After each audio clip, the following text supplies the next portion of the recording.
Synod സമ്മേളനം നടക്കുന്നതിനിടെ കത്തോലിക്ക സഭാ നേതൃത്വവുമായി പ്രതിപക്ഷ നേതാവ് വി.ഡി. സതീശൻ കൂടിക്കാഴ്ച നടത്തി.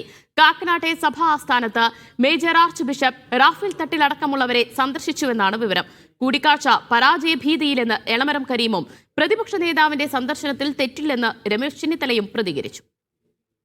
സാമുദായിക ശാക്തീകരണ വർഷമെന്ന നിലയിൽ സുപ്രധാനമായ കർമ്മ പദ്ധതികൾക്ക് രൂപം നൽകുന്ന സഭയുടെ സിനഡ് സമ്മേളനത്തിനിടെയായിരുന്നു പ്രതിപക്ഷ നേതാവിന്റെ സന്ദർശനം. താമരശ്ശേരി ബിഷപ്പ് റെമിജിയോസ് ഇഞ്ചനാനിക്കും തലശ്ശേരി ബിഷപ്പ് ജോസഫ് പാംബ്ലാനിക്കുമൊപ്പം മേജർ ആർച്ച് ബിഷപ്പ് റാഫേൽ തട്ടിലുമായി കൂടിക്കാഴ്ച നടത്തിയെന്നാണ് വിവരം. ഔദ്യോഗിക സന്ദർശനമല്ലെന്ന് സഭാ നേതൃത്വം പറഞ്ഞൊഴിയുമ്പോഴും നിയമസഭാ തെരഞ്ഞെടുപ്പ് ആസന്നമായിരിക്കെയുള്ള പ്രതിപക്ഷ നേതാവിന്റെ സന്ദർശനത്തിന് പ്രാധാന്യമേറുകയാണ്. JB കോശി കമ്മീഷൻ റിപ്പോർട്ട് നടപ്പാക്കാത്തതിലുൾപ്പെടെ സംസ്ഥാന സർക്കാരിനോടുള്ള സഭയുടെ അമർഷം നിലനിൽക്കെയാണ് സതീശന്റെ സന്ദർശനം.